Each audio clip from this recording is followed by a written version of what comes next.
Hello दोस्तों, मैं मंजित आप सभी का स्वागत करता हूं। आज हम रामानुज हमारे मैथ के महान वैज्ञानिक, महान जादूगर के बारे में जानेंगे कि उन्होंने मैथ में क्या योगदान दिया था और कब उनका जन्म हुआ था और उनका जीवन कैसा रहा। तो चलिए उनके बारे में एक क्वेश्चन शुरू करते हैं। पहला क्वेश्चन है हमारा कि रामानुज का पूरा नाम क्या था। तो इसका आंसर हमारा सी है, श्रीनिवास रामानुज अय्यर। अगला क्वेश्चन है हमारा कि श्रीनिवास रामानुजन का जन्म कब हुआ। तो उनका जन्म 22 दिसंबर 1887 को हुआ था और इन्हीं के जन्म दिवस पे हम नेशनल मैथमेटिक्स डे बनाते हैं। अगला क्वेश्चन है हमारा कि महान गणितज्ञ श्रीनिवास रामानुजन का जन्म कहाँ हुआ था। तो उनका जन्म ईरोड, तमिलनाडु में हुआ था। नेक्स्ट क्वेश्चन है हमारा कि महान गणितज्ञ श्रीनिवास रामानुजन की मृत्यु कब हुई। तो इसका आंसर हमारा है कि 26 अप्रैल 1920 को उनकी मृत्यु हुई थी। उनकी मृत्यु टीबी की वजह से हुई थी। उनको टीबी की बीमारी थी। अगला क्वेश्चन है हमारा कि महान गणितज्ञ श्रीनिवास रामानुजन की मृत्यु कितनी आयु में हुई थी। तो उनकी जो मृत्यु है वो 32 वर्ष 4 महीने की उम्र में हो गई थी। इतनी सी छोटी उम्र में उन्होंने खुद अपनी पढ़ाई की, उसके बावजूद मैथ में बहुत सारे नए नए फार्मूले बना के दिए और ऐसे फार्मूले बना के दिए जो कि उनकी मृत्यु के 100 सालों के बाद भी मैथ के और मैथमेटिशियन जो अपने थे उनको बाद में सोल्व करने में मदद मिली बहुत सारी कैलकुलेशन को। आगे है नेक्स्ट क्वेश्चन हमारा कि 1729 को किस नाम से जाना जाता है। इसका आंसर है हमारा हार्डी रामानुज नंबर के। हार्डी रामानुजन के बहुत अच्छे मित्र थे। एक मैथ के इंग्लैंड के प्रोफेसर थे, मैथमेटिशियन। उन्होंने रामानुजन को बहुत मदद की थी उनकी स्टडी में, उनका साथ दिया था मैथ के फार्मूले बनाने में और उनके रामानुजन के जो फार्मूले थे उनका प्रूफ बना के देते थे उनके साथ। आगे है हमारे पास श्रीनिवास रामानुजन मुख्य रूप से किस क्षेत्र में प्रसिद्ध हुए थे।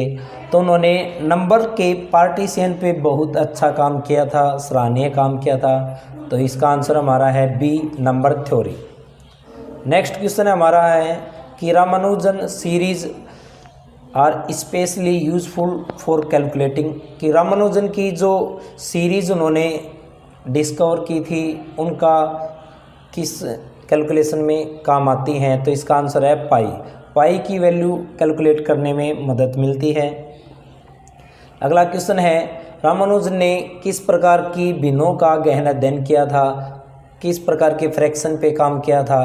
तो इसका आंसर है हमारा सी, कंटिन्यूड फ्रैक्शंस में उन्होंने गहन अध्ययन किया था। अगला क्वेश्चन है हमारा 10th कि श्रीनिवास रामानुजन ने अपनी मृत्यु से ठीक पहले लास्ट मैथ की कौन सी थ्योरम दी थी। तो उसका आंसर है मोक थीटा फंक्शन। और मोक थीटा फंक्शन के बारे में आज के हमारे मॉडर्न मैथमेटिशियंस का मानना है कि मोक थीटा फंक्शन हमें जो स्पेस में बहुत सारी कैलकुलेशंस को सॉल्व करने में मदद मिलती है। हमारे जो स्पेस की कैलकुलेशंस को सॉल्व करने में बहुत ज़्यादा मदद मिलती है। ब्लैक होल के बारे में जानने में मोक थीटा फंक्शंस का बहुत ख़ास रोल रहा है। चलिए अगला क्वेश्चन करते हैं। नेक्स्ट हमारे पास है 11th क्वेश्चन कि रामानुजन को कौन सा ऑनर मिला था, कौन सा पुरस्कार मिला था। तो इसका आंसर है fellow of Royal Society, C option. Fellow of Royal Society ये ऑनर होता है कि वर्ल्ड में जितने भी हमारे महान मैथमेटिशियन हैं उनको इस सम्मान से नवाजा जाता है। उस टाइम पे जब रामानुजन फेलो ऑफ सोसाइटी के मेंबर बने उस टाइम पे लगभग हमारे 434 मैथमेटिशियन थे पूरे वर्ल्ड से और उन्हीं में से एक हमारे रामानुजन भारत से शामिल थे। अगला क्वेश्चन है हमारा कि रामानुजन को रॉयल सोसाइटी का फेलो कब बनाया गया? तो इसका आंसर है सी 1917 में। और इसमें रामानुजन की सबसे ज़्यादा मदद की वो थे उनके दोस्त प्रोफेसर हार्डी, GH हार्डी थे। अगला है Ramanujan work was remember because he. Ramanujan के कार्यों की इतनी प्रशंसा क्यों की जाती है? तो इसका आंसर है हमारा सी प्रोड्यूस रिजल्ट विदाउट प्रूफ। कि रामानुजन का जो दिमाग है वो इतना तेज़ी से काम करता था कि वो जब एक फार्मूले को नए फार्मूले को बना के लिखते थे तब तक उनके दिमाग में अगले फार्मूले के बारे में कुछ जानकारियाँ बनने लग जाती थी। वो नए फार्मूलों के बारे में ज़्यादा से ज़्यादा सोचते रहते थे, तो वो प्रूफ देने में ज़्यादा विश्वास नहीं करते थे, वो सीधा नए फार्मूलों को बना के देते थे और इसमें उनकी मदद करते थे हार्डी। वो उनके फार्मूलों को सुलझाते थे, उनके प्रूफ को बना के देते थे। नेक्स्ट हमारा है question 14th, Ramanujan result were surprising because. कि रामानुजन के जो रिजल्ट थे, रामानुजन के फॉर्मूले थे, वो सरप्राइज से भरे हुए क्यों थे? इसका आंसर है कि दे वर प्रूफ लेटर। कि उन्होंने जितने भी फार्मूले बनाए थे उनके जीवित रहते सारे फार्मूले साबित नहीं कर पाए थे। उनकी डेथ के लगभग 100 साल के बाद बहुत सारे फार्मूले प्रूफ हो पाए थे कि जो रामानुज जी ने फार्मूले दिए हैं वो वेरीफाई हो पाए कि ये ट्रू है और ये हमारे कौन कौन से फील्ड में काम आ सकते हैं। एस्ट्रोस्पेस में रामानुजन के बहुत ज़्यादा फार्मूले काम आते हैं मैथ के साथ साथ।